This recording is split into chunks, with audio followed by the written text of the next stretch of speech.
Bismillahirrahmanirrahim. Assalamualaikum warahmatullahi wabarakatuh. Selamat datang di channel Proyek Adaptasi. Pada kesempatan kali ini, saya akan memberikan beberapa informasi yang sangat penting untuk dipahami oleh seluruh pelamar seleksi P3K Guru tahun 2021. Yang mana Kemenpan RB dan Kemendikbudristek telah menerbitkan beberapa kebijakan yang sangat berpihak kepada guru honorer, sehingga peluang semakin besar untuk lulus dalam seleksi ASN P3K Guru tahun 2021. Dengan adanya kebijakan ini, maka dapat diprediksi terkait skema persaingan seleksi P3K Guru tahun 2021, sehingga nantinya ada 3 kelompok dalam penentuan kelulusan seleksi P3K Guru tahun 2021. Sebelum kita lanjut ke informasinya, bagi kalian yang baru menemukan channel ini, tekan tombol subscribe terlebih dahulu bagi yang berkenan, dan jangan lupa nyalakan lonceng notifikasinya. Baik, kita ke informasinya, yaitu terkait skema persaingan dan penentuan kelulusan P3K Guru dalam kompetensi pertama. Sebelum kita mengetahui 3 kelompok dalam penentuan kelulusan P3K Guru pada kompetensi pertama, terlebih dahulu kita memahami skema persaingan P3K Guru pada kompetensi pertama. Baik, saya akan ilustrasikan sebagai berikut. Misalnya, di Kabupaten Brebes, di mana Kabupaten Brebes ini memiliki wilayah kewenangan pengelolaan pendidikan untuk tingkat PAUD, TK, SD, dan SMP. Dan di sini misalnya ada 3 sekolah di Kabupaten Brebes. Yang pertama yaitu SDN 01, di mana tersedia formasi 2 guru kelas SD dan 2 guru penjaskesrek. Dan pada SDN 01 ini ada 3 guru honorernya, yaitu atas nama Ardi dengan kualifikasi pendidikan S1 pendidikan guru SD dan memiliki serdik guru kelas SD. Selanjutnya atas nama Arif dengan kualifikasi pendidikan S1 penjaskesrek dan belum memiliki serdik. Berikutnya atas nama Budi dengan kualifikasi pendidikan S1 pendidikan guru SD.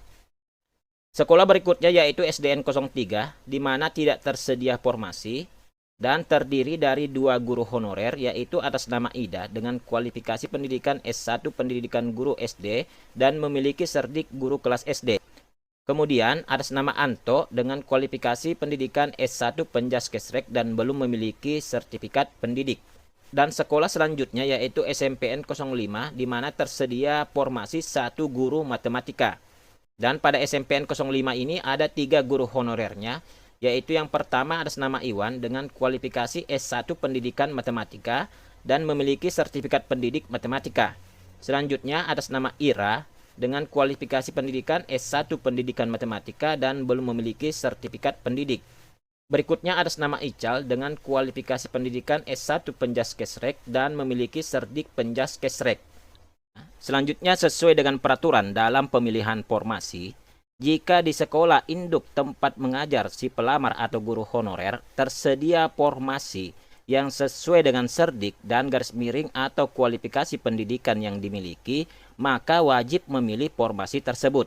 Maka guru honorer atas nama Ardi yang memiliki kualifikasi pendidikan S1 pendidikan guru SD dan memiliki serdik guru kelas SD yang sesuai dengan formasi yang tersedia di sekolah tempatnya mengajar, yaitu formasi guru kelas SD, wajib memilih formasi tersebut. Dan otomatis nantinya sistem akan mengunci 1 formasi guru kelas SD untuk guru honorer atas nama Ardi dan tidak dapat dipilih oleh pelamar dari sekolah lain. Berikutnya untuk guru honorer atas nama Arif yang memiliki kualifikasi pendidikan S1 penjaskesrek yang sesuai dengan formasi yang tersedia di sekolah tempatnya mengajar, yaitu formasi guru penjaskesrek, wajib memilih formasi tersebut. Dan nantinya pada sistem 1 formasi guru penjaskesrek akan terkunci untuk guru honorer atas nama Arif dan tidak dapat dipilih oleh pelamar dari sekolah lain.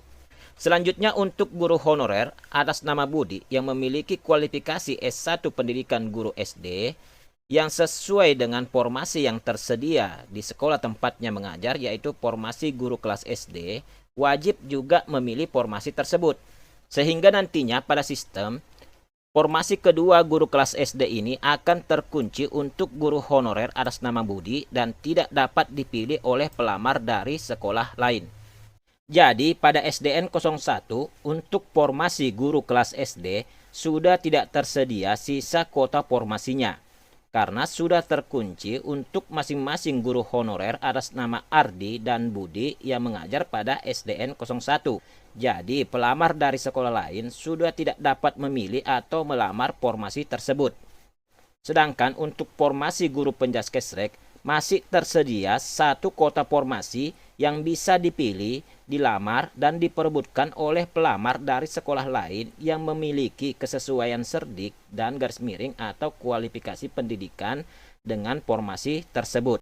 Selanjutnya pada sekolah SDN 03 di mana tidak tersedia formasi, maka guru honorernya atas nama Ida yang memiliki kualifikasi pendidikan S1 pendidikan guru SD dan memiliki cerdik guru kelas SD harus mencari formasi yang masih tersedia kotanya di sekolah lain. Dan di sini dapat kita lihat walaupun di SDN 01 terdapat formasi 2 guru kelas SD yang sesuai dengan cerdik dan garis miring atau kualifikasi pendidikan yang dimiliki oleh Ida, tetapi kedua formasi tersebut sudah terkunci untuk guru honorer yang mengajar di SDN 01 yaitu untuk Ardi dan untuk Budi.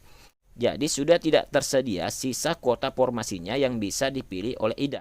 Maka Ida harus mencari sekolah lain yang masih tersedia sisa kuota formasinya yang sesuai dengan cerdik dan garis miring atau kualifikasi pendidikan yang dimiliki. Selanjutnya untuk guru honorer atas nama Anto yang memiliki kualifikasi pendidikan S1 penjaskesrek juga harus mencari sekolah lain yang masih tersedia sisa kuota formasinya dalam wilayah kewenangan pengelolaan pendidikan Kabupaten Brebes. Jadi Anto bisa saja memilih formasi yang berada di SDN 01 karena masih tersedia sisa kuota formasinya yaitu satu formasi guru penjaskesrek. Selanjutnya pada sekolah SMPN 05 untuk guru honorernya atas nama Iwan yang memiliki kualifikasi pendidikan S1 pendidikan matematika dan memiliki cerdik matematika yang sesuai dengan formasi yang tersedia di sekolah tempatnya mengajar wajib memilih formasi tersebut.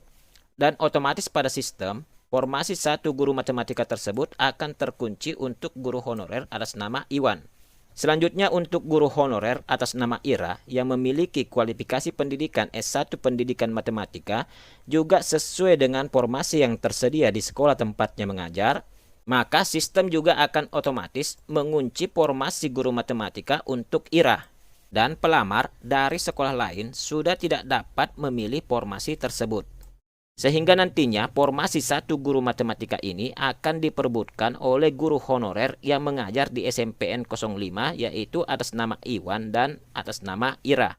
Selanjutnya guru honorer atas nama Ical yang memiliki kualifikasi pendidikan S1 penjaskesrek dan memiliki cerdik penjaskesrek di mana tidak tersedia formasinya yang sesuai di sekolah tempatnya mengajar, maka Ical harus mencari sekolah lain yang masih tersedia sisa kuota formasinya dalam wilayah kewenangan pengelolaan pendidikan Kabupaten Brebes.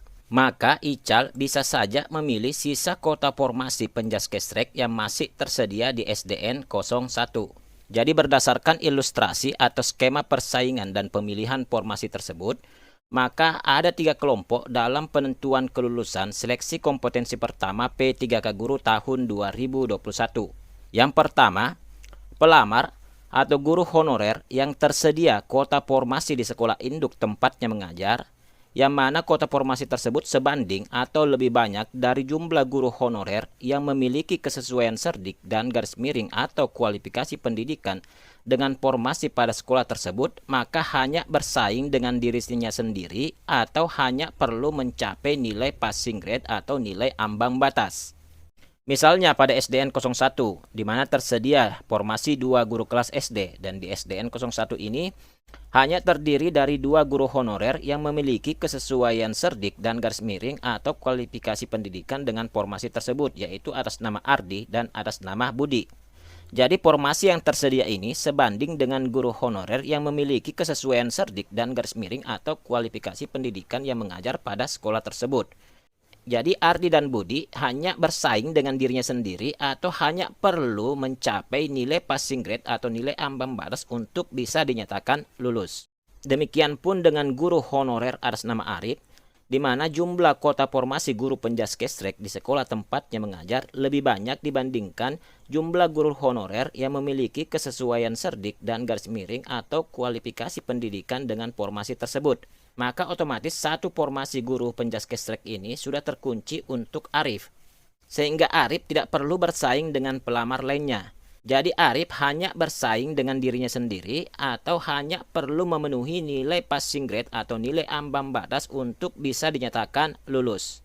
Selanjutnya kelompok yang kedua yaitu pelamar atau guru honorer yang tersedia formasi di sekolah induk tempatnya mengajar, yang mana kuota formasi yang tersedia itu lebih sedikit dibandingkan dengan jumlah guru honorer yang memiliki kesesuaian serdik dan garis miring atau kualifikasi pendidikan dengan formasi pada sekolah tersebut. Maka pelamar atau guru honorer tersebut harus memenuhi nilai passing grade dan bersaing mencari peringkat terbaik antara sesama rekan guru honorer di sekolah tersebut yang memilih formasi yang sama.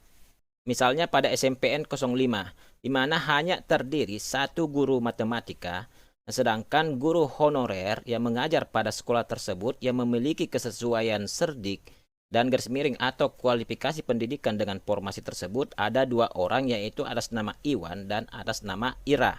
Jadi Iwan dan Ira ini sebagai guru honorer di SMPN 05 akan bersaing sesama mereka tanpa harus dicampuri oleh pelamar dari sekolah lain, di mana mereka harus memenuhi nilai passing grade dan menjadi peringkat terbaik di antara keduanya untuk memperebutkan formasi satu guru matematika. Berikutnya kelompok yang ketiga yaitu seluruh pelamar dari sekolah lain yang memilih sisa kuota formasi yang sama pada suatu sekolah. Maka pelamar tersebut wajib memenuhi nilai passing grade dan berperingkat terbaik di antara seluruh pelamar yang memilih formasi tersebut sesuai dengan sisa kuota formasi yang masih tersedia. Misalnya pada SDN 01 di mana masih tersedia satu sisa kuota formasi untuk guru penjaskestrek. Maka seluruh pelamar dari sekolah lain yang memilih sisa kuota formasi tersebut akan bersaing memperebutkan sisa kuota formasi tersebut. Misalnya guru honorer atas nama Anto dari SDN 03 memilih sisa kuota formasi tersebut. Kemudian ada guru honorer atas nama Ical dari SMPN 05 juga memilih sisa kuota formasi tersebut. Maka Anto dan Ical ini harus bersaing memperebutkan sisa kuota formasi tersebut, di mana mereka harus memenuhi nilai passing grade dan berperingkat terbaik untuk dinyatakan lulus. Selanjutnya, seandainya Anto dan Ical dan pelamar dari sekolah lain yang sedang memperebutkan sisa satu kuota formasi guru penjaskestrek di SDN 01 semuanya memenuhi nilai ambang batas, sedangkan Arif sebagai guru honorer di SDN 01 yang juga sedang berjuang untuk mengamankan satu formasi guru penjaskestrek yang sudah terkunci untuk dirinya sendiri itu tidak memenuhi nilai ambang batas, maka pelamar dari sekolah lain ini tidak dapat mengisi kekosongan formasi tersebut walaupun memenuhi nilai ambang batas. Jadi dengan adanya ketentuan dan kebijakan dari Kemenpan RB dan Kemendikbudristek ini sangat menguntungkan dan peluang lulus sangat besar dalam seleksi kompetensi pertama P3K Guru tahun 2021 bagi guru honorer yang tersedia formasi di sekolah induk tempatnya mengajar yang sesuai dengan serdik dan garis miring atau kualifikasi pendidikan yang dimiliki. Demikian informasi yang bisa saya sampaikan pada kesempatan kali ini. Jika video ini bermanfaat, silakan di-share. Terima kasih bagi kalian yang telah meluangkan waktu untuk menonton video ini. Jangan lupa bahagia dan selalu bermanfaat bagi orang lain. Wassalamualaikum warahmatullahi wabarakatuh.